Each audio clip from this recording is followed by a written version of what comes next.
And I would now like to introduce the next panel, our first plenary session on commemorating the milestones of inclusive business.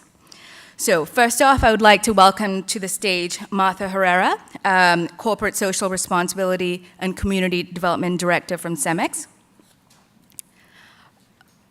followed by Grace Waiharu, Head of Operations from Philips Healthcare Services Limited, followed by Eriko Ishikawa, Global Program Manager of the Inclusive Business Models Group at the International Finance Corporation, followed by Lena Ingelstam, Director of Partnerships and Innovations at the Swedish International Development Corporation Agency, followed by Lara Burks, Director of Global Policy at the World Business Council for Sustainable Development, and our moderator, Saba Sabani, Acting Program Manager of Business Call to Action.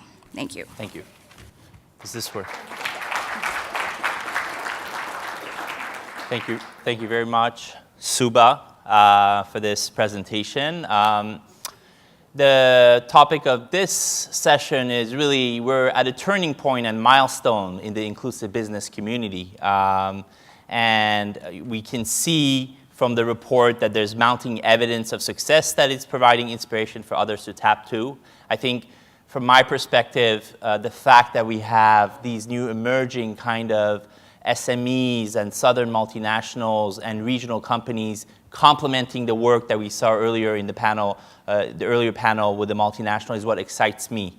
There are also, of course, a lot of challenges. So the purpose of this session is to feature inspiring new companies who have made BCtA commitments and are embedding inclusive business practices across all their business operations.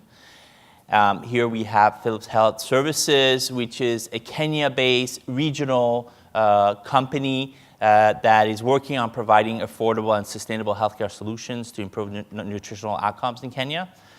We also have CEMEX here, which is a global multinational headquarters out of Mexico, which is the first company to join our platform with two separate initiatives, commitments, on improving access to safe housing for families in Mexico and Latin America. They are the companies who are making a difference, but also we should not forget, this is my favorite word, the ecosystem of sort of supporting organizations who have taken a leadership role in the inclusive business, including the World Business Council on Sustainable Development, who actually coined the concept of inclusive business. Here we have our colleague, Lara Burks. We have Lena from BCtA, which has been a leading bilateral donor who has really been at the forefront of making bottom of the pyramid pro-poor inclusive business models part of the overall core private sector strategy. There's a bit of a distinctive flavor to that. And also Eriko from the International Finance Corporation, which actually set up a dedicated inclusive business group and is leading sort of the financing aspect. So I would like to have the panelists each share their insights and perspectives on where we are at this juncture. I would like to begin first with the private sector colleagues, and I'm turning to my colleague Marta Herrera, who is the Head of Corporate Social Responsibility for CEMEX, to discuss their award-winning initiatives. I'll give you your thank you very much. Thank you. Good morning, everyone. My name is Marta. I come from Monterrey, Mexico. I work for CEMEX. CEMEX is a leading global company that contributes to the development of the countries we operate. We operate in 50 countries around the world by providing innovative and sustainable solutions to the construction industry and improving the quality of life of the members of those communities. Around 20 years ago, we're constantly changing and transforming as companies, but 20 years ago it was a very important transformation for ourselves with this specific vision. We changed from being a cement, ready-mix, and aggregates producer to be a company that really is creating solutions for the construction industry and providing access and quality of life for the members of the community. So with that in mind, we began searching for some of the social and environmental big problems that were in the communities we operated. And we found out that some of them, we had the expertise and the knowledge to contribute to not to solve them, but to contribute to some solutions for them. So we went to some of the poorest communities in some of the countries, especially in Mexico, Latin America, to really hear what the communities were saying. And from those hearing sessions, around 3 or 4 years, we lived there, and we get a sense of what was happening in those communities for a community, for a family, for an individual, to build a home. So we found out that we can contribute with different teams for that matter, and we can provide integrated solutions for them. So we began piloting some different kinds of solutions for them. We began piloting some businesses with them, and we integrated government and NGOs in that process. On the other hand, we also concentrated on this specific segment of market that we had. 60% of the self-construction in Mexico is low income, and it's one of our first and main consumers. So we wanted to get to know them. We found out a lot of things in that specific segment. We found out that they had a lack of credit opportunities, that their houses were not safe, and they didn't have the quality, and they lasted from 10 to 15 years to build a house in some of our communities, with the poor conditions of the houses that had a lot of social problems around that, health and education and violence. So we wanted to contribute on that part. We find a lot of challenges from this inadequate housing that cause a lot of growing vulnerability, like they're poor constructors, they're not safe, they have not connected to basic services, they have in some parts no ownership of the land. So these have a very negative effect on the range of social outcomes in these communities, like the lack of community areas, health problems, violence, gangs, drug addiction, mistrust, etc., etc. So what we put out with the help of the community was a social and inclusive business called Patrimonio Hoy in '98. And from that pilot, we have been working with the different communities in Mexico, Latin America, and Philippines, in Bangladesh, and Egypt, to provide other kind of services from that on. This Patrimonio Hoy is a pre-saving microcredit and subsidized model that also provides materials and technical assistance to families in Mexico. And from that on, we find another segment that needed to be tackled, that is the segment of the poorest of the poor, the extreme poverty in our countries that couldn't even pay for a loan or a microcredit, but that needed a home. So we deliver the other program that is called PIAC, that is a public-private partnership that promotes open innovation and co-creation with people from the community, that foster local ecosystems within the communities, that build local capabilities. We give technical assistance and training so the women there can build their own houses. We empower especially women and youth. We have worked with 3 million women and youth in our countries. We engage with the whole community, not only with the people that is constructing their house, because we want to contribute to the community engagement and cohesive and participation of the whole community. So this program is very flexible. Just to conclude, these are some of the impacts and the results. We have contributed to 2.2 million people that has new homes or improved ones in 6 countries around the world. We have developed new capabilities for them that strengthen their own community values. We have a lot of constructed a local network in each of these communities. We have constructed with them 4 million square meters of construction in each of them. And this is a self-sustainable program. Some of them are social, some of them are inclusive. We have 150 social offices in 6 countries right now. And this includes, of course, our value chain, our distributors. We have given more than $275 million on microcredits for them. And these have, of course, a great value for us in terms of innovation, in terms of entrepreneurship, and in terms of market share. Thank you very much. Thank you for that perspective. I asked our next panelist, Grace Wahiro, to speak more about the work that Philips Healthcare Services, not Philips, the other Philips, is doing in Kenya. Okay. Good morning. My name is Grace Wahiro. I'm Head of Operations for Philips Healthcare Services Limited. We operate in Nairobi, Kenya. Philips Healthcare Services Limited is part of the Philips Pharmaceuticals Group, so not the other Philips. And we operate in 7 African countries. Nairobi is the headquarters of Philips. And Philips Healthcare Services Limited is the corporate social investment arm of the Philips Group. And 75% of my management team is women. I'll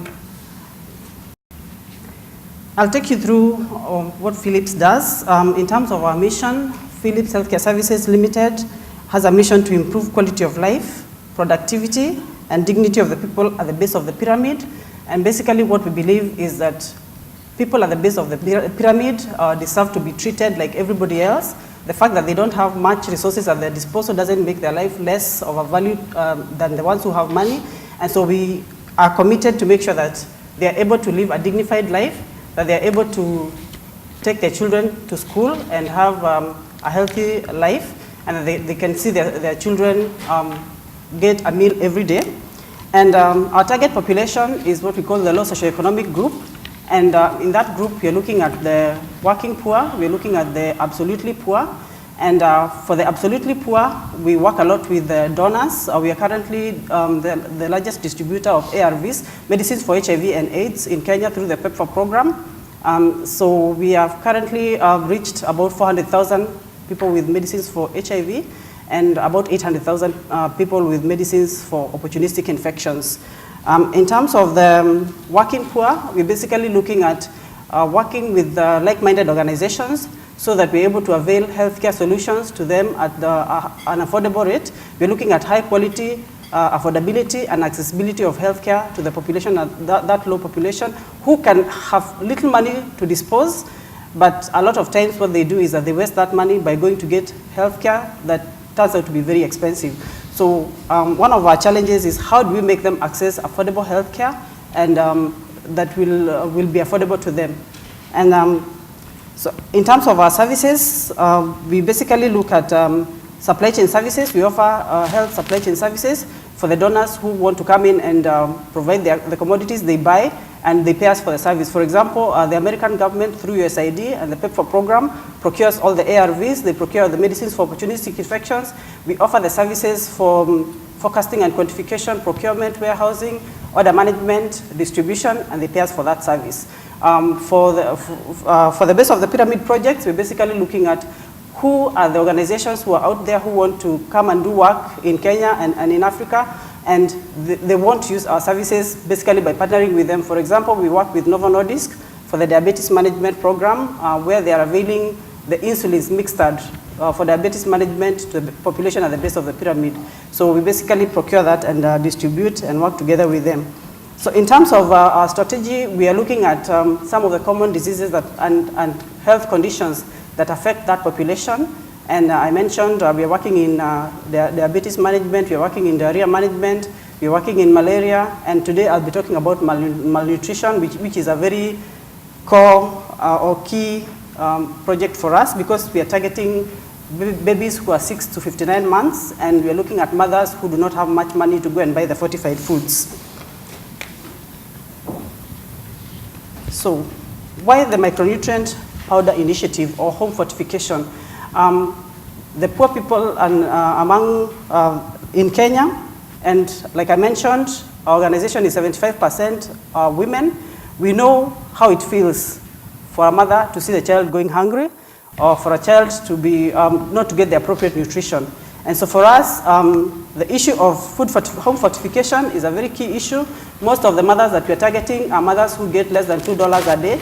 And basically, at the end of the day, they have to decide, do they buy food for the family or do they buy the fortified food for the baby? And so what we are giving them as a solution is that we are saying, when they get the $2, as they divide what to buy for the home, there's a micronutrient powder sachet, which goes for, in Kenya shillings, is about 5 shillings. In dollars, I think that would be maybe 1 cent or something like that. And as they do their list to go and buy things in the evening, that is one of the sachets that they can buy. And whatever food the family is eating that day, then they can be able to just sprinkle the micronutrient powder. It has vitamins and minerals, and that will give the child the appropriate nutrition. Why do we think this is important? Studies have shown that 35% of our children are stunted. And basically, if you're thinking about children growing to their full potential, they have to get the appropriate nutrition. The other thing that you're looking at is the issue of hidden hunger. People eat and they think they're getting full, but they're not getting the appropriate nutrition. So we want to give them the appropriate nutrition to help with the brain development. In Kenya now, we are talking about Vision 2030, and basically we are looking at becoming a middle-income country by 2030, and those are the people that will actually be driving the economy at that time. So we want them to get the appropriate nutrition now so that they can be able to grow the economy. And like I mentioned, we are targeting 6 months to 59 months. So what is the impact of our program? What I'm showing on the screen is a testimonial that we got from one of the children's homes. And in Kenya, maybe the equivalent of the winter here starts in May. So this is a period where you have a bit of rains, and then into June and July, it's usually very cold. Most of the children at that time get flus and colds and a lot of discomfort. So the manager of this home bought some micronutrient powder from us in May, gave the children, and at the end of July, this is what she sent to us. She said, on the whole, the health of our students has been good. We introduced Mix Me, which is the name of our micronutrient powder, boosting the immune system into the diet of 25 children, and have seen fantastic results. These children have stayed cold and flu-free throughout the rainy season and have also been more alert and active. And for us, I think that is what was very satisfying, to know that we have made a difference in the lives of these children, that they have stayed healthy, they didn't have the flus. This was the first time in a very long time that she had ever seen this. And in fact, when she sent this to us, she was asking for more. What we did, instead of selling to her, we actually decided to donate to her, and we told her, put more of the children on the Mix Me, because we think that this is what your children need, and we want them to be very alert in class. So what are we doing to scale up? Basically, we're looking at being able to reach 150,000 children by 2018, and we're going to increase the demand of the MNP through various initiatives that we have. We're working with several organizations who can help us to scale up. We think that the need is there, but not many people know about it. We need to make a lot more noise about the availability of the micronutrient powder. We're actually right now doing a huge donation to most of the children's homes so that they can, once they have a first test, or once they have encountered the product, then going forward, then they know what kind of results they can get. And so that's what we are looking to do, and to work with the people who are able to help us to scale up. We're also looking to establish a local repackaging plant. And basically, we're looking to spread across Africa. Right now, we're only operating in Kenya, but we're thinking about scaling up our operations and going to other African countries. And I think that is the end of my presentation. Thank you very much. Thank you. Just before we go to Erica, I had 2 points of reflection. What is fascinating about the 2 examples we have here is they're in different sectors, but they face the same issue that we're dealing with, missing markets. that's why we have panelists who can talk about the financing, the technical assistance aspect of it. The second element is that there's a replication sort of dimension in neighboring countries or across the world. CEMEX is very actively thinking about Asia to move in, and also from the Philips perspective to look at in the region. So those are, I think, important. Now we lead to Eriko to talk about IFC's work as the leading multilateral development bank working in the area of inclusive business. Thank you very much, Saba. And I also want to really acknowledge that this event commemorating the years that Business Call to Action has been the forefront advocating for inclusive business together with the World Business Council for Sustainable Development, and IFC has also been working together because this is a very important topic, especially vis-a-vis what was talked about earlier this morning. And I think I can claim that I've come to every single Business Call to Action meeting in New York. So. Very good. So my name is Eriko Ishikawa, and I work at the International Finance Corporation.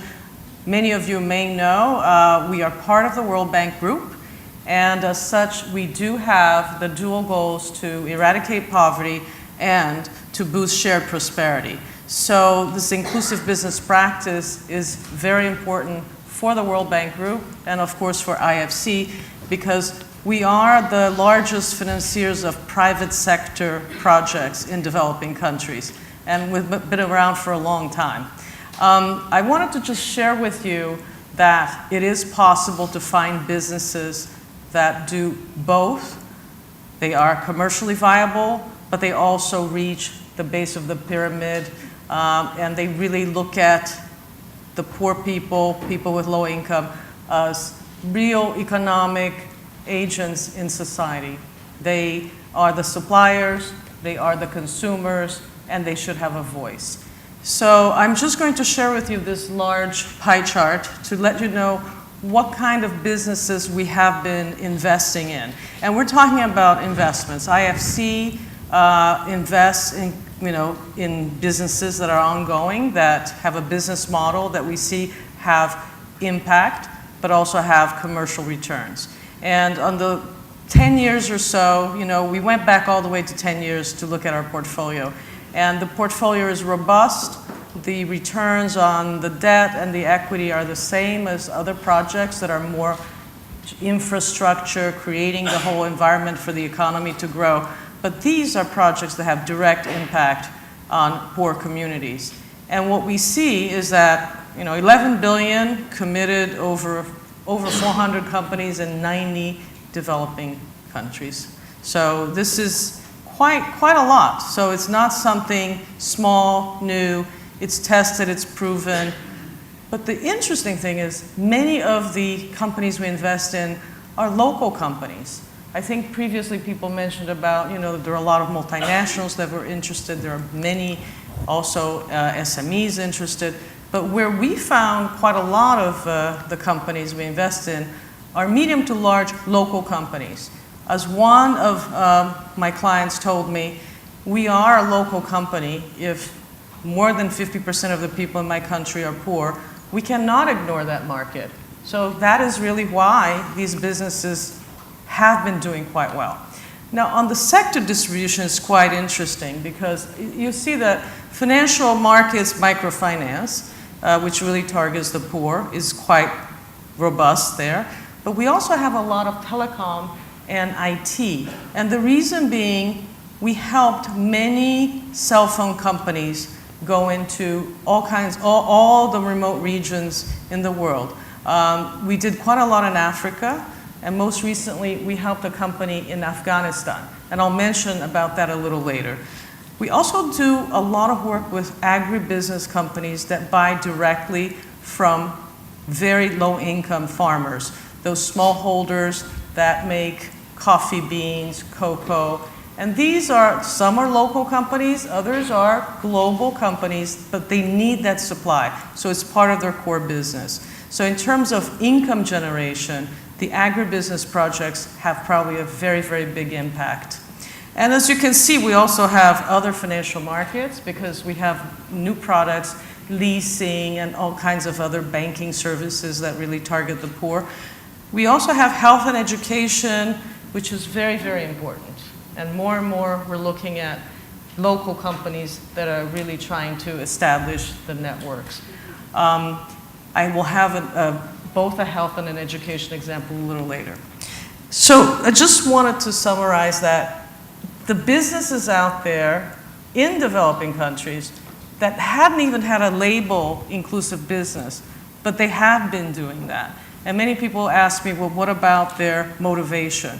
And I have interviewed many of the CEOs because many of them see themselves as we are part of the people in our own country that have to create development.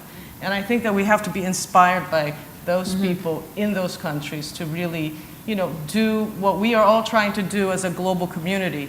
But each thing only happens in a country. So we have to be very, very conscious that the whole global community, we need to support the local businesses or the companies that are going to invest in these countries. Now, I'm just going to give you another perspective. This is something that we did recently with the help of the World Bank that basically had the data for about 100 million households. And what we wanted to know is how do people in the low-income communities spend their money? As you can see from this chart, it's a very, very expected outcome. Most people, whether you're poor or rich, you spend a lot of money on food and beverages. And then you also have to spend it on housing. You need cement for housing. You also spend quite a lot on clothing and footwear. So this is kind of a predictable pattern that no matter what your income level, there's a lot of things that you need, and you need food, you need clothing, you need shelter. And of course, as the income goes up, that share of food is going to be smaller. But now when I see this, and we worked with the World Bank who had the data comes from each of the countries that do household surveys. And we were able to make it a database that businesses can actually go into, and you can actually download the spreadsheets by country. And for a couple of the larger countries, we did it by state, for Brazil, for India, and also for South Africa. So this is a database that you can find through our website. You go in, you can do a lot of manipulation and find out what was the consumption pattern in a specific country for a specific good. But what we learned from looking at this is that the market is out there. I mean, somebody who is poor oftentimes is actually paying more money for the water they're getting because they're getting some illegal connection that involves some payments. And to get drinking water is actually more than what we pay when we buy own water. And it's true even for electrical connections, for many other services. If you live in an urban slum or if you live in a rural village, you're going to pay more. So the whole issue is how to get to the people through the last mile. But I think this is an encouragement. I mean, we work with the WRI, World Resources Institute, and we did the next 4 billion. We redid pretty much what was done, but in this case we have 90 countries data, as opposed to previously we used a smaller sample and extrapolated.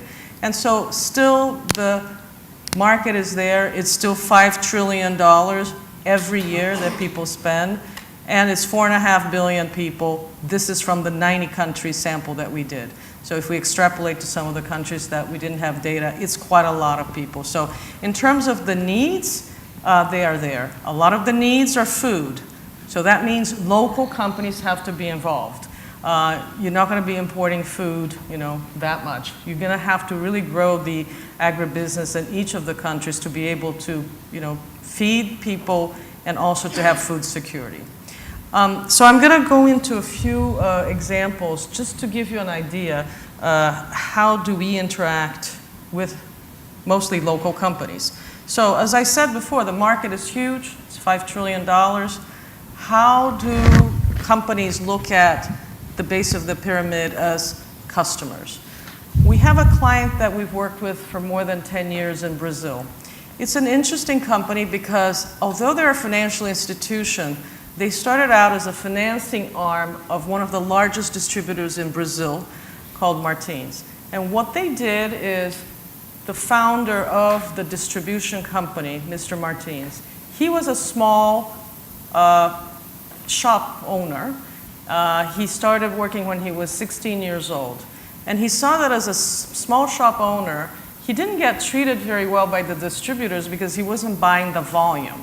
So he said to himself, when I get a little bit more money, I'm going to start a distribution company that does not discriminate the small shop owner. I'm going to create it so somebody can order 5 of something instead of 100.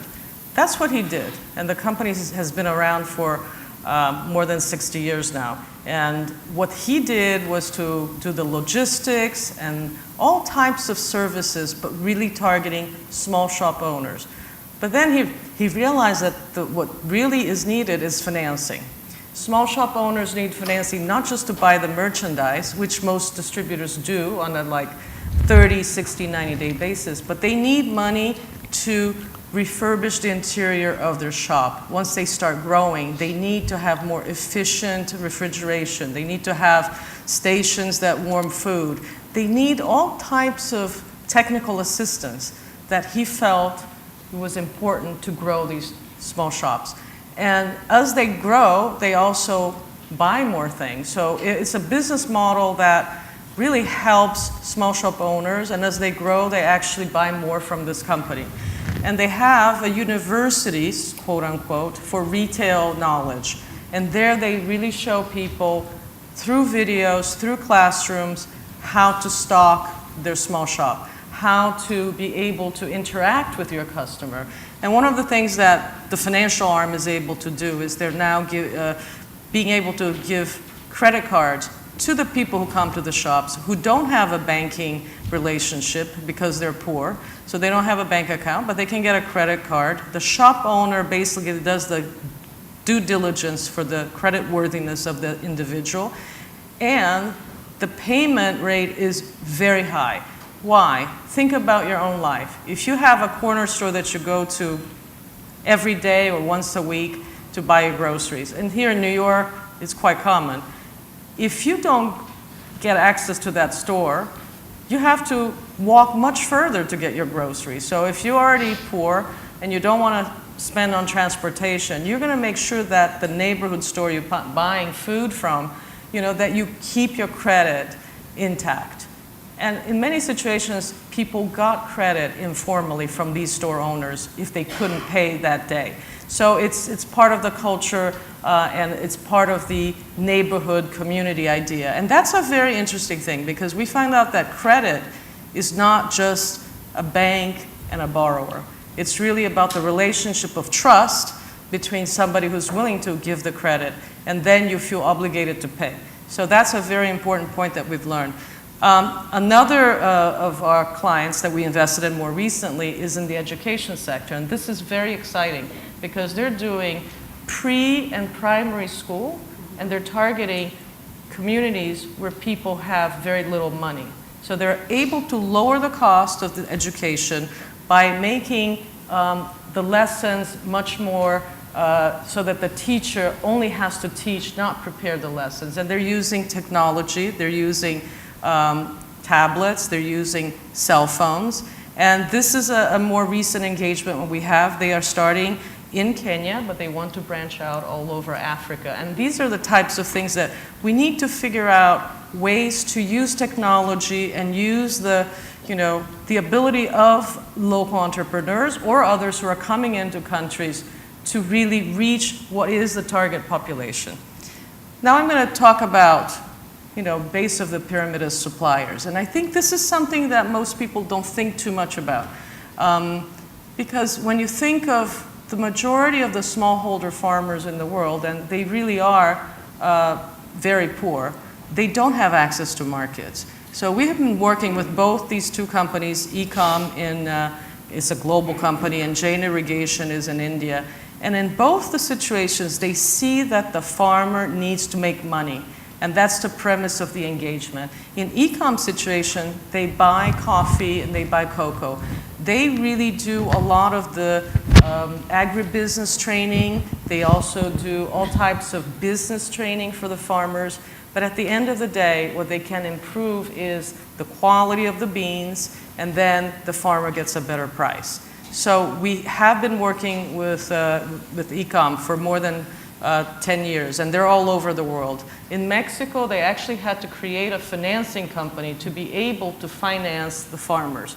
And today, that kind of subsidiary has become its own bank with banking licenses. It's a very, very successful story. Jain Irrigation is an Indian company. They really wanted to sell micro irrigation systems. Now, the technology was invented elsewhere, but they were able to adapt it, make it cheaper so that it could be used in the Indian market. But they also realized the farmer has to have money to be able to buy the irrigation system. So they have the ability to think of the farmers as suppliers for dried fruits. They do dried mangoes and dried onions. But at the same time, they can look at the farmers as potentially buying their irrigation system. So there are companies that can really look at the BOP from both the customer and the supplier point of view. And I think that we have to be very conscious when we think about, how do you integrate low-income farmers? Well, you have to be able to give them an income opportunity that without this project they wouldn't have. Now, I'm going to come to what a lot of people should be very excited about, which is we talk about business models.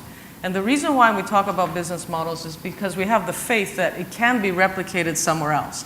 And very recently, we have been able to prove that it is replicable. Most of you know the Kenya example. Again, Kenya is very important. You see, I always mention Kenya, but the Kenya example of the M-Pesa, which is using your mobile phone to be able to make payments. Now, for quite a while, people kept saying, this is a great, great idea. We even had the original person who came up with the M-Pesa model, who was then working for the company, but is now a consultant, come and talk to us in Washington. But we didn't see it being replicated. But sure enough, in Afghanistan, Roshan has been able to do not just a mobile telephony in a very difficult country, with conflict, post-conflict definitely, and we are able to now use this payment model because most people in a situation like that, the landlines don't work, so you're going to end up with a cell phone, and the banks don't work, so at least you can use a cell phone to make payments. So I think that's a very encouraging, what's happening out there, that companies are looking at models and trying to replicate them in different countries. And then one of my favorite replications, and this is from Mexico, it's Sala Uno. Sala Uno is replicating a very famous Indian model, which is the Aravind Eye Care. Some of you probably know they can do cataract surgery and other eye care in much more efficient ways, where the actual surgeon spends maybe 2 or 3 minutes actually making the incision and doing the operation. But all the preparatory work is done by nurses or other doctors who are not surgeons. So it just makes it much more efficient. And what's amazing is they were able to lower the cost of the lens that you put in when you have a cataract surgery. They were able to really decrease the cost like to 10% of what originally was in the market.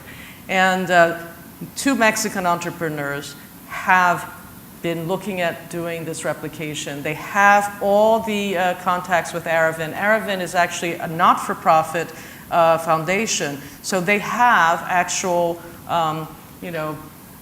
exchanges with people who are interested in replicating their model. They're very open about it. They say, this is a good thing for India, and then other countries can do it. But what's interesting is that the Aravind founders, because of the magnitude of the problem in India, they have said that we will become a foundation and they will stay being a not-for-profit.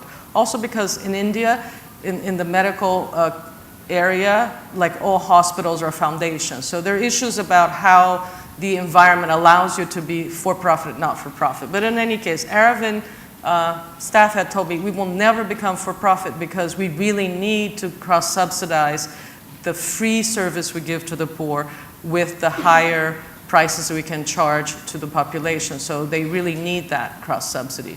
While Sala Uno in Mexico is able to start up as a for-profit, but they have insurance schemes that the government has that will pay for many of the lower income operations.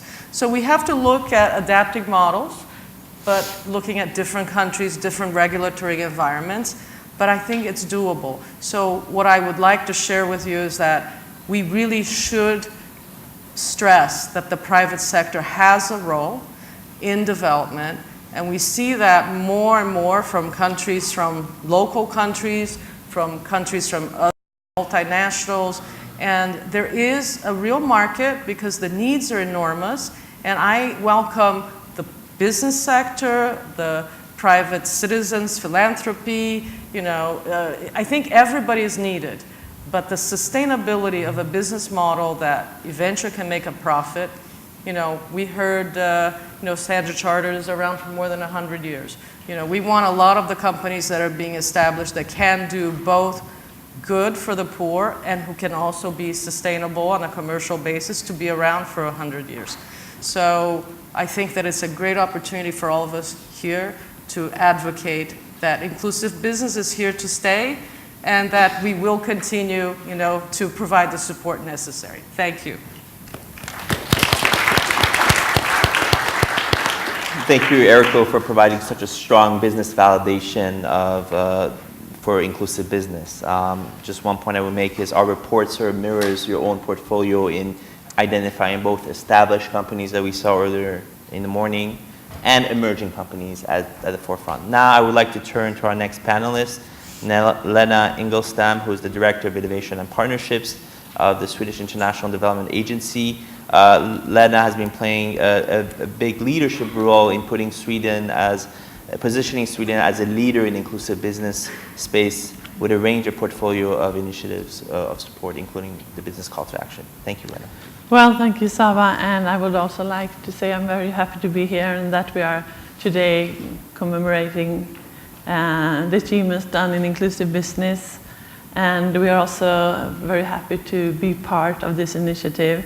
And we think in SIDA that BCtA, Business Call to Action, is a great way to challenge companies, to have peer support, to reduce poverty and to reach to the Millennium Development Goals and even beyond. And we have been working together with BCtA for 3 years, and we've seen immense achievements. We have reached, as you say, more than 100 members now, which we think is absolutely great. But there are still many challenges ahead of us because out there, the bottom of the pyramid is still very big and very many people. So my name is Lena Ingelstam, and I'm a Director for Partnerships and Innovation at SIDA. And SIDA is the Swedish International Development Cooperation Agency. We are governed by the government. We were financed by taxpayers' money. So if you say here from the American people with USAID, we say this is SIDA from the Swedish people. And the objective is all the time for us to create opportunities for people living in poverty and improve their living conditions. And that is what we need to aim at in all our operations. And also when we work with the private sector and with companies. And we also see, and as I am also responsible for the partnerships, that the more we work together with others, the more we engage others in development, the more results we reach. So, and with companies, we have a special challenge. We haven't not that long history to work with companies as with other actors, such as civil society, for example. So we need to accelerate this partnership because there is a potential here, a huge potential to work with companies in terms of mobilizing financial resources, but also knowledge and other things. So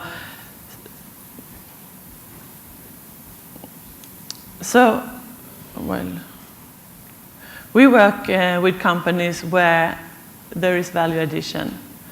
as I said, we work to create opportunities for people living in poverty and to improve their living conditions.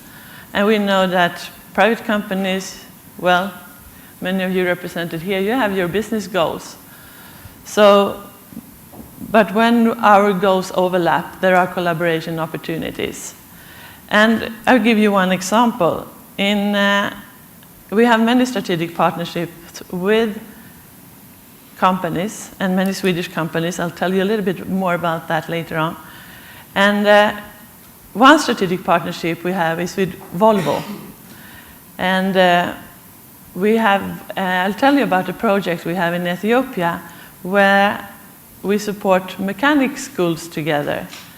And what was the reason for Volvo to get involved in Ethiopia? Yes, it was shortage of skilled technicians, both for maintenance and operations. And they saw that in Ethiopia and in many countries in Africa. And this gap of skilled technicians affects not only Volvo's own business, but also the sector and the economy as a whole.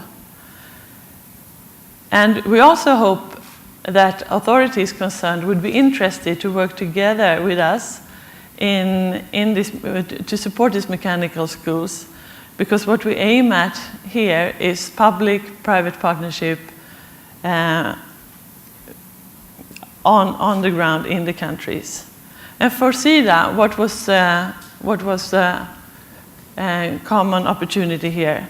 Yes, we can see that young, unemployed Ethiopians can now get the opportunity to lift themselves out of poverty and to create better livelihoods. And when these mechanics, when they graduate from the school, they will not only get job opportunities and to lift themselves out of poverty. They will, of course, benefit Volvo, but they are not tied to work there. They can go anywhere. So there is now a basis of more skilled working labor in Ethiopia, and they can work anywhere, and it will benefit economy. Well, it's not there yet, but they can work anywhere and benefit economy and the sector.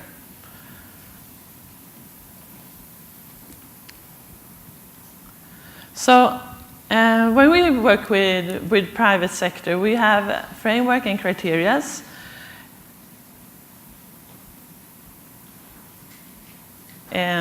For example, Swedish Development Corporation, I mentioned the Swedish, or at least Swedish-based company, but we are not earmarked to Swedish companies. Swedish Development Corporation is untied, and we work with companies from all over the world. And our support is additional and catalytic. And what does that mean? It means that the idea is to make things happen that would not otherwise occur. And we share costs with the company for something, as I said before, that clearly serves both our goals, such as training of mechanics for job creation and industrial production purposes. But equally important is sharing of know-how and access to national actors in developing countries. And I like when we work with business call to action, all the initiatives we do is that we strive the initiatives to be part of the private sector core business. So it's creating inclusive business opportunities by linking local communities with big business. And that is a natural strategy in SIDA's private sector collaboration. And as I said, the bottom of the pyramid is still very big. The 4 billion individuals in the world living under $8 a day represents an opportunity. So there is so much entrepreneurial capacity out there and untapped source of business growth. So all this could be mobilized to contribute to global development goals and poverty alleviation, like in the example that I just mentioned. So, how do we work then with inclusive business from the Swedish side?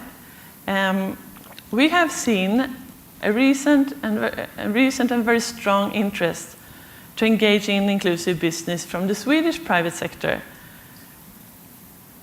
Swedish companies like to engage in partnerships with us. So I would like to highlight to you today a new initiative talking about inclusive business. Last year in May, BCtA initiated a new network, Swedish Leadership for Sustainable Development. And that with the purpose, with the aim to accelerate our work with the private sector. And this network consists of 25 big companies with Swedish connection, and the engagement is on CEO level. The leaders engage. And they engage in sustainable business and at the same time to reduce poverty.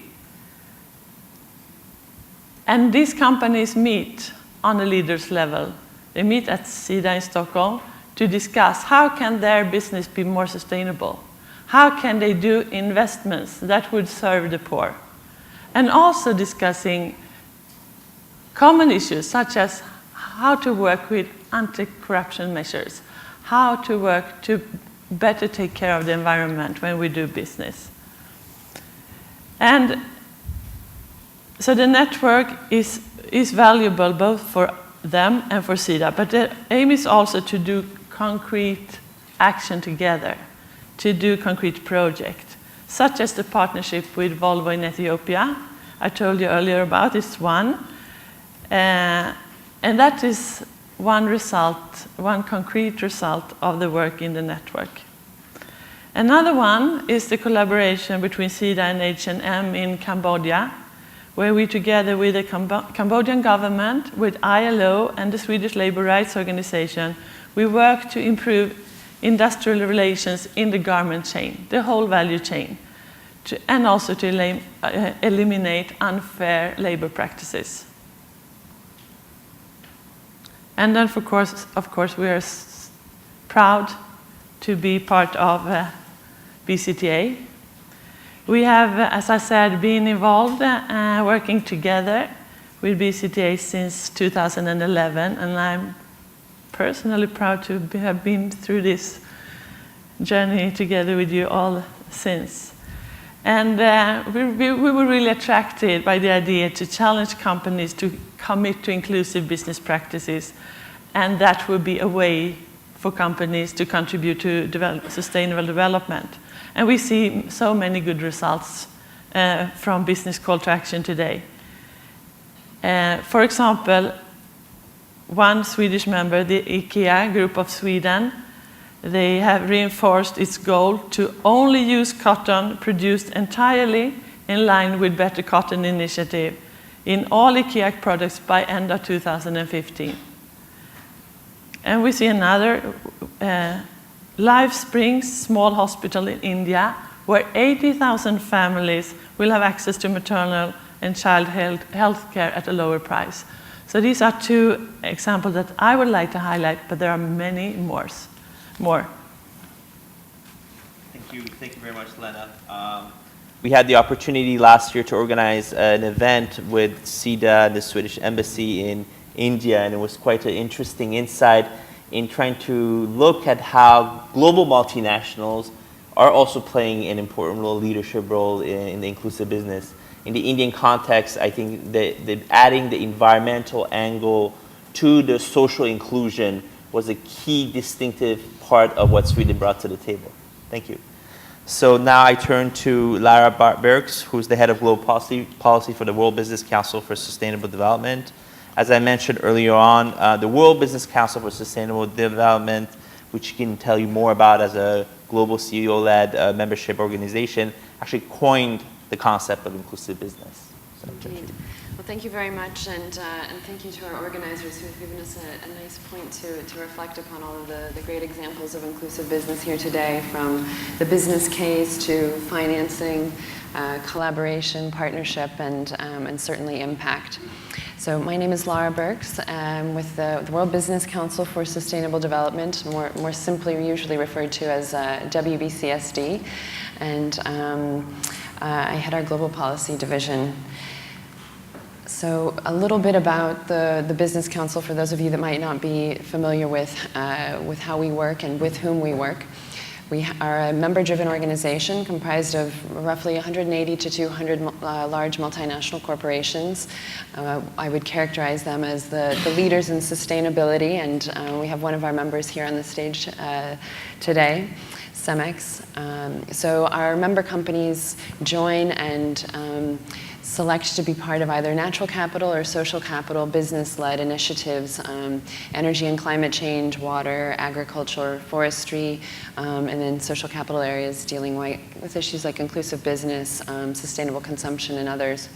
So we work with business to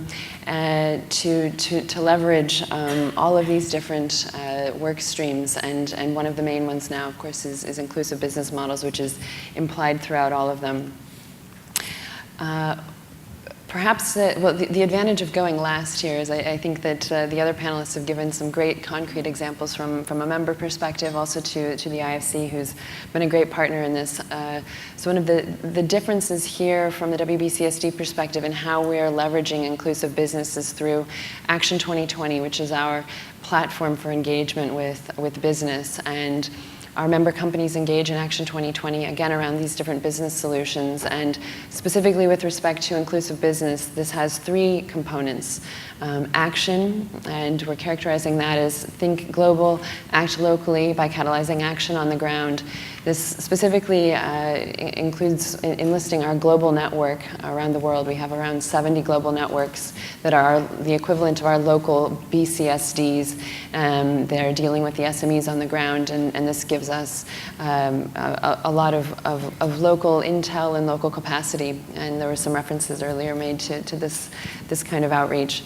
The second being awareness, illustrating best practices, lessons learned, success factors, and solutions to overcome barriers. So this really brings about the scale component of inclusive business models. And then thirdly, skills, training programs, webinars, how to reach out broadly to build up the additional support behind inclusive business and ways that can be done at scale.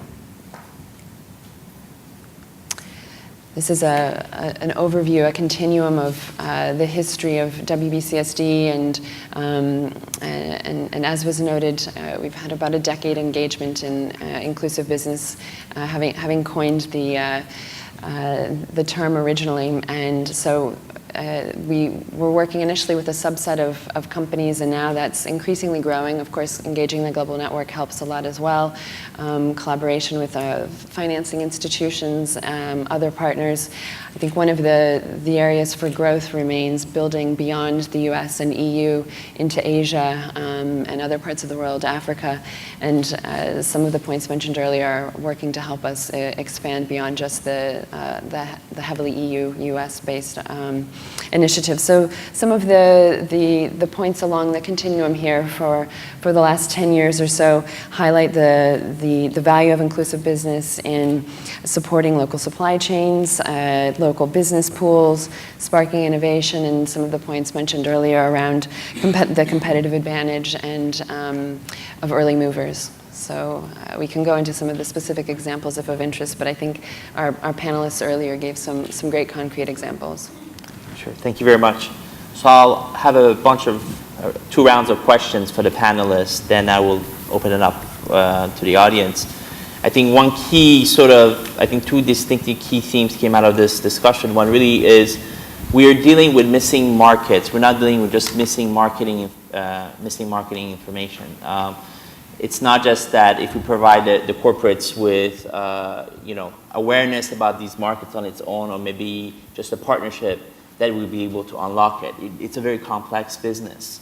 It requires multiple actors, it requires incentives, it requires addressing different kinds of market failures. So my question first to the corporates for Marta is that as you're working at Cemex as a private or large multinational organization working in multiple geographies, how do you address these? What have you learned first in terms of your experience trying to scale these activities in different countries? I mean, you've started in Mexico, you're looking in Central America. So what are your lessons learned, challenges, and what is ahead also for Cemex in terms of inclusive business? Well, thank you. Well, we have learned a lot of things. We have learned things from the communities. We have been trying to be more innovative, and for that sense, we have been doing a lot of motivation within our company to promote entrepreneurship and to bring out other solutions from within the company itself to the community. We also have been having challenges, of course, because we have been done this by partnerships. And partnerships are great, but they are not easy. And we do partnership with local governments, with state governments, with federal government. We do a partnership with multinationals, with NGOs. And it's sometimes difficult to do that, and we're still learning on that process, but I guess it's the best way in order to do it. We also have different challenges on the scaling, because we don't want next year to be here and tell you that we have 500 social offices around the world. We want to scale it up through others. So we're looking for social investors, we're looking for microcredit agencies, we're looking to promote social entrepreneurship, and we are doing some partnerships with others to try to promote this as well. We like to have and attract more funds from elsewhere that are of course interested in not only housing, but the other things that are around the house. We say that we use the house as an excuse to be part in the community, but we want to be very integrated and with other things like health and education and grassroots development and other things. So we are very optimistic about the future. We know there are a lot of things to do, but we have to be more innovative. We have to bring others to the table, and we have to be more attractive to others to invest in these kinds of businesses. Thank you. For Grace, you have been able to roll out a very successful product in the Kenya market, working with the different actors in the ecosystem. As you mentioned, you're looking to expand regionally in East Africa. What are some of the lessons learned, and what are some of the challenges you see as you try to look at other geographies? Okay, thank you very much for that question. I think some of the lessons that we have learned is that for us to be able to scale up the impact of what we are doing, we have to work with other organizations.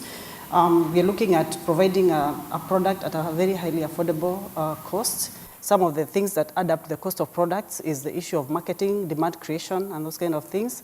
And so we have to work with organizations who will come in and bring the expertise on demand creation, advocacy, without adding that cost to the product. So we look at working with organizations that, like I mentioned, Global Alliance for Improved Nutrition. We're working with DSM, the manufacturers of the product. And so each of us brings their own expertise, and we're making sure that that cost is not being added to the product. So we are getting to the base of the pyramid at a highly affordable rate. The other thing that we have learned, we have to work within the government framework.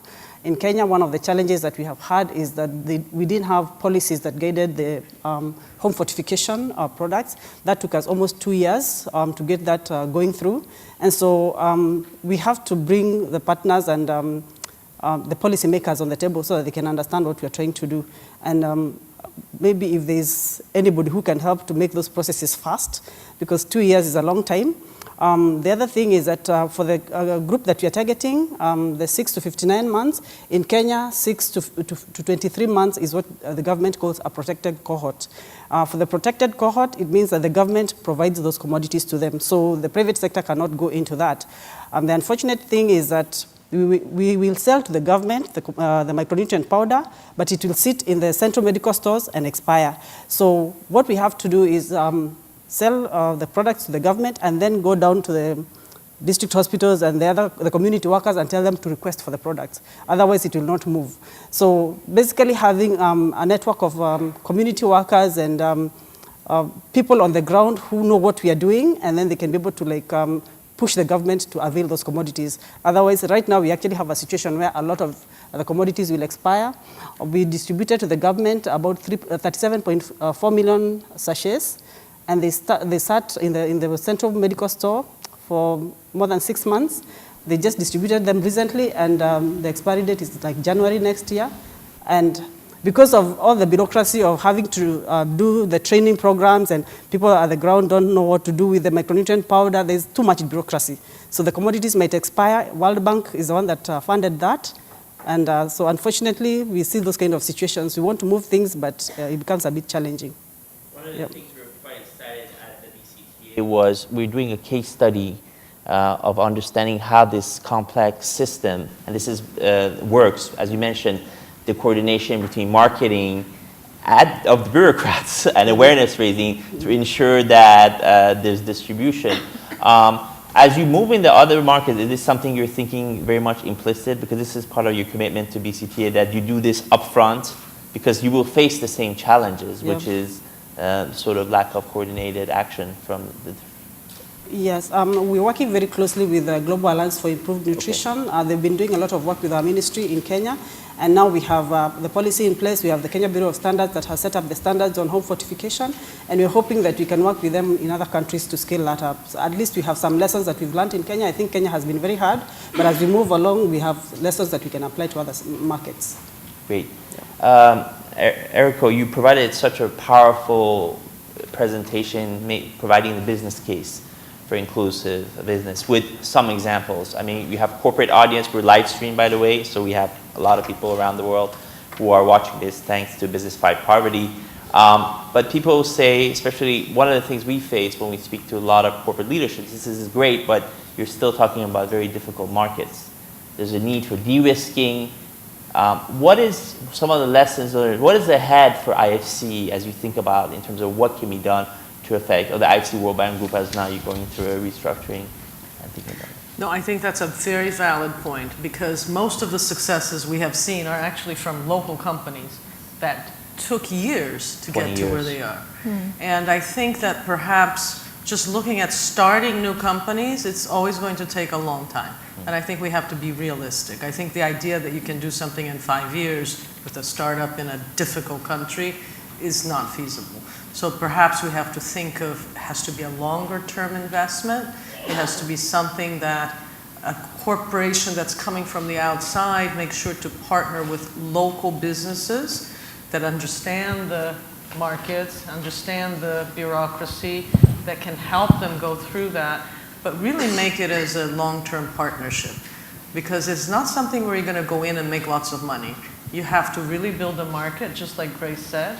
If people don't understand that the sachets have this nutritional compound that's really going to be beneficial to their health. It's the same way that many companies in India trying to sell purified water and are having a hard time because they're competing with water from wells that are not necessarily beneficial to the health. So there's so many things that not one company can actually do by themselves, because it really is a public knowledge of how nutrients work, or how good water, safe water is a long-term health investment.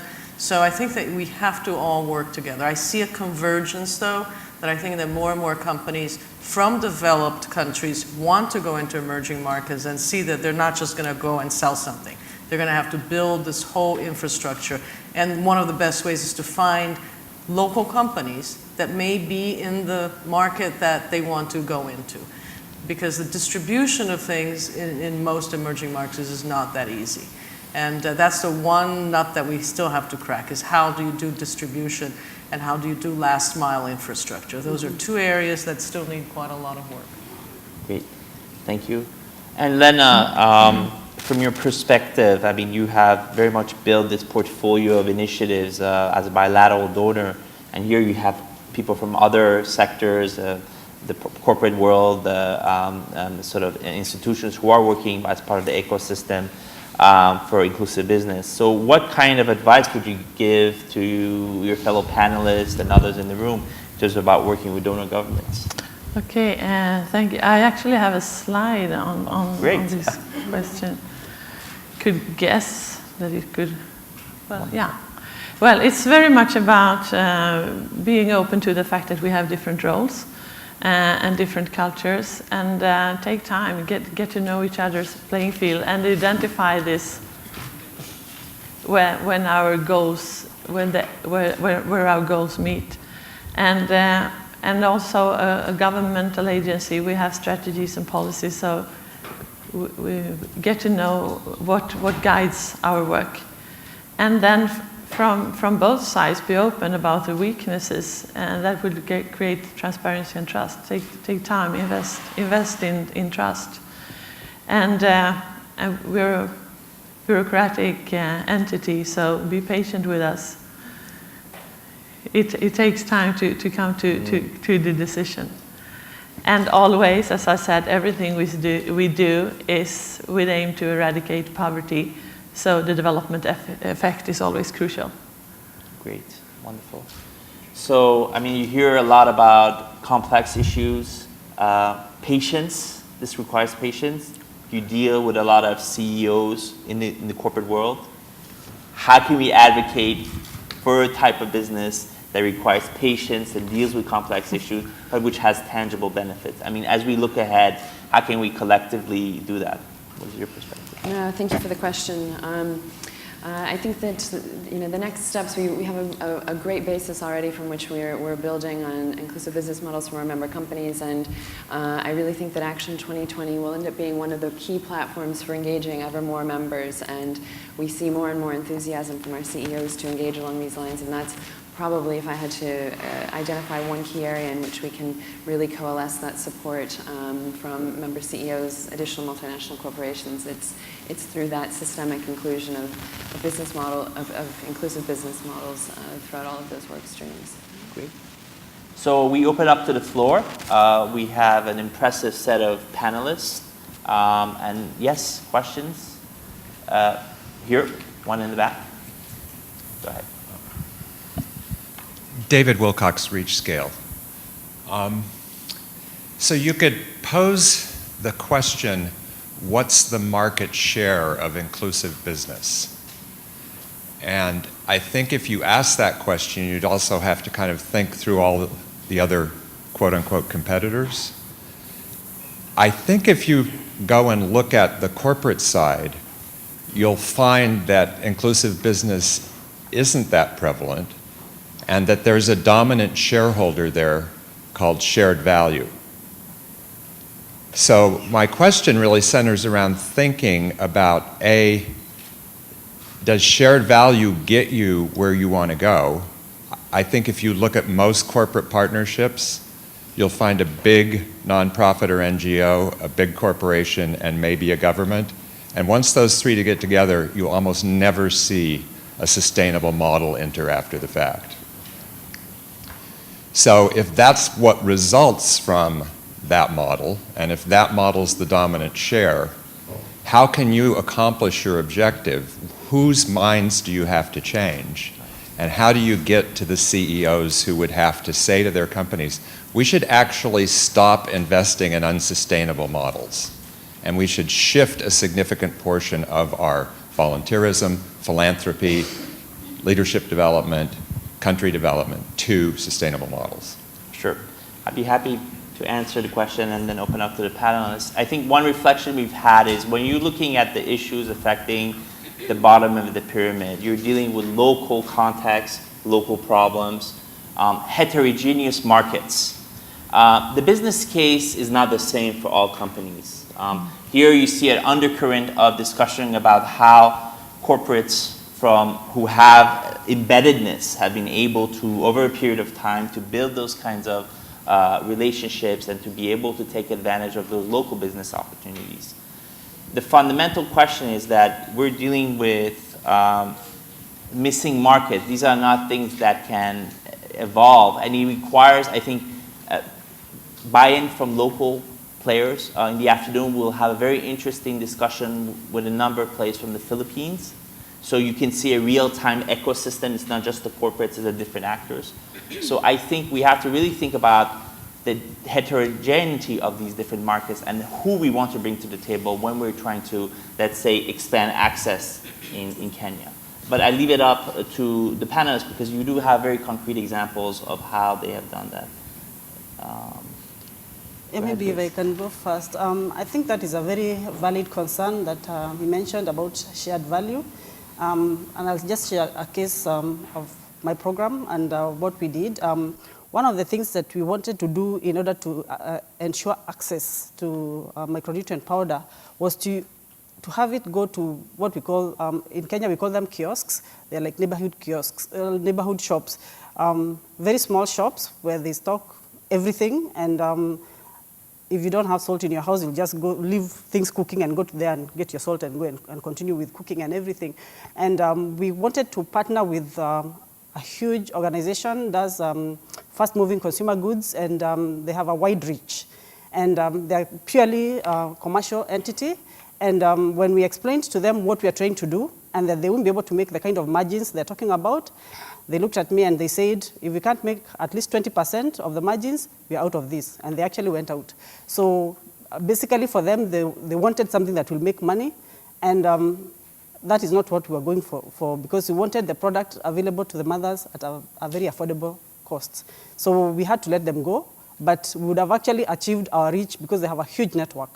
And so we had to look for other people. So I think looking at people who are like-minded, that is one of the things that we do. We want to look for people who are like-minded, who have a passion for what we are doing, because without that, initially there's a huge investment that you have to make.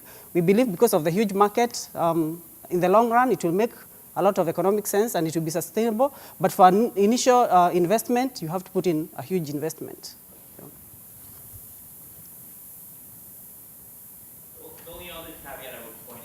I don't see every opportunity where there's definitely a win-win. We do see win, lose, lose, or win. So we really have to be careful what we're trying to do in what kind of market, what kind of sector, what is the business case. The business case for social enterprises, you mentioned the example of a nonprofit who actually has an earned income strategy. I mean, they're actually, but when you look at that business model, providing access to the poorest in terms of ICAT, in different countries, this case for different types of business models. I can add something. Yes. I think that because of the perspective we have from IFC, where we invest mostly in local companies, even local companies have to invest quite a lot. And the key to success, it seems to be a lot of capacity building and training, just like Lena was saying. You really do have to invest in it. And you have to give access to finance. No matter what it is, the people who are at the base of the pyramid don't have the money. So you've got to create some methodology, whether it's a layaway plan, whether it is microfinance, some way to make the product a little bit more affordable for that household. But the companies I speak to, it's at the core of their business to reach the base of the pyramid. They have no other, they can't move. They're not multinationals. They're in one country. Wonderful companies like Cemex that started in in Mexico were able to acquire other companies. But the companies we deal with are a little bit smaller, and they really look at their country, and Brazil is a huge country, so, or Nigeria is a huge country, so they look at their country, and they're not looking to go somewhere else. So they look at the realities and they invest because they know if you're the first mover, taking care of the needs of the base of the pyramid, people do remember you, and your brand is the brand that they will prefer when they become middle class. So that's something that all companies should be very aware of. Yes, Caroline. Caroline Ashley from the Practitioner Hub on Inclusive Business. We've heard lots of great things. Thank you. We've heard lots of great things all day from, I think, 8 o'clock this morning, and a great panel. Lovely to see a gender-strong panel that isn't just talking about women's issues, so fantastic. So please excuse me if I push on a few challenges that need some solutions. I think it's time to look ahead to what more challenges we've got. I have a few specific questions, challenges. Grace, malnutrition, undernutrition seems to be one of the really undersolved issues for inclusive business. Across different portfolios I've looked at, businesses are trying it, and I'm not aware of any yet that have gone to scale. I'd love to know what you think is the sort of the missing piece of that jigsaw. Maybe you've already got it. What is it, hopefully in your initiative, that is really going to enable this to work, because it doesn't seem to be happening in different countries yet. Eriko, your 11 billion is clearly leadership in this field, in inclusive business. When could we expect IFC to invest a tiny little bit more in helping the wider community, the business community that you don't engage with, to make the best use of it? The figures you shared are fantastic. Your database is great. It was my editor's choice. It will be the editor's choice of the whole year. But it's in purchasing power parity. And I work with poverty lines, and I work with a lot of businesses. And I've never met a business person that knows how to convert purchasing power parity to current dollars. So the figures you're giving, I don't think are being used enough by the business community. I send them to people a lot. But there's a little bit that could be done to help more businesses that aren't in your portfolio. It'd be great to see a little bit of investment in that. And Lena, one for you. I love your quote about be patient with us, we're bureaucrats. It's really nice. I think we know that donors have to adjust their procedures in order to work with business. You can't have action plans that don't change. A good business will change. I'd love to know, do you think donors are up for the change? Will their regulations, their treasuries, their public accountability actually enable them to do enough to change to really work with business? Thank you. Okay, thank you for the question. Maybe to start off, I just want to mention that we are well aware that what we're dealing with is a very challenging situation. We're talking about micronutrient powder. When you talk about nutrition, people think about the food that they eat. But here we're talking about the hidden hunger. And studies have shown that a lot of children in Kenya are stunted because of malnutrition. They don't get the appropriate nutrition. So we're kind of struggling with this situation where the mothers think they're feeding their children, and we're thinking they're not giving them the appropriate nutrition. So there's a lot of education that will go with that. And like I mentioned, initial investment will be a huge investment, and we're already doing that. The other thing that we're currently doing is actually that we have a consignment that we brought in, and because there isn't much awareness, it was going to expire in January. So we decided instead of it expiring, we're actually going to donate, and we identified many children's homes that we are donating to, and we are currently in the process of doing that because we believe that once they have the experience, then they will know what it means. Like the story I shared, that children's home now is a constant, they're constantly procuring because they know what it can do for their children. And that is the kind of experience that we want the homes to have. And we hope that after that, then they will see the benefit to the children. Go ahead, Eriko. Thank you very much for pointing out. The database that I mentioned before, it is the global consumption database. You can find it if you Google it, or you can go into our website, IFC Inclusive Business. But to answer your question, amazingly, we actually have it in just regular dollars or regular local currency.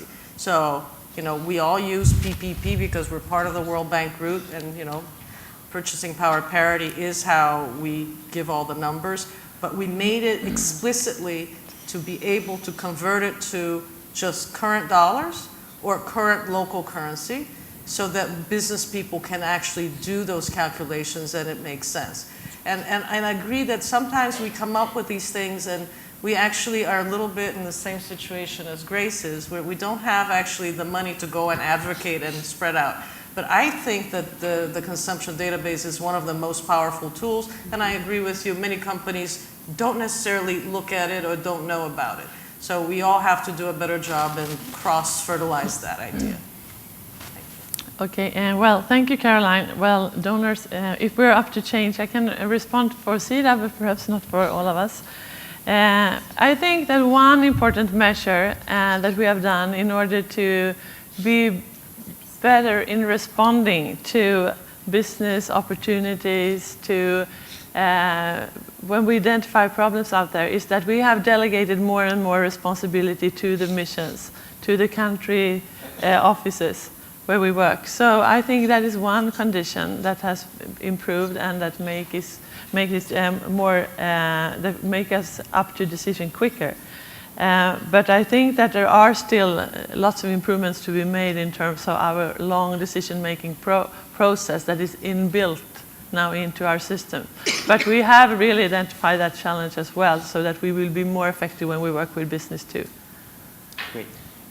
One more point I would add to Eriko is IFC will be joining us as part of phase 2 and as a key partner. And one of the things is to bring that sort of knowledge base for us to advocate. I think Yeah. it's an important validation. And I'll be Exactly. speaking together with colleagues from the World Business Council for Sustainable Development in Seoul and in Tokyo. So we are going to really target business audiences that are not our clients to go and tell them all the things that we do that are really public goods, because these databases I'm talking about, you don't have to pay for it, you download it, you can do your own calculations, and it's actually a very powerful tool, because the previous version was just a book. Now this one is a website where you can download the Excel spreadsheet. So, Final question before we move on to the break. Okay, in the back.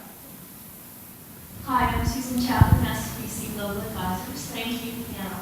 I had a comment and a question. I just wanted to add to what Erico said about when global corporations enter emerging markets, they have to focus on distribution and market distribution. And I think that there's a vast difference between the size of a market and the actual demand. And I think that's what you were talking about with the issue of clean drinking water in India. Certainly there's a gap, there's a market, there's a need. But is there a demand for clean drinking water? And I'm sitting next to a woman who's a social entrepreneur representing Global Team Toilets in Ghana. And then also, you know, Grace was mentioning this with Gavi. So it seems like in the reproductive health area and sexual prophylaxis, there's been a lot of attention on behavior change and social marketing. Maybe you could address that issue. Thanks. Very good point. Great, thank you very much.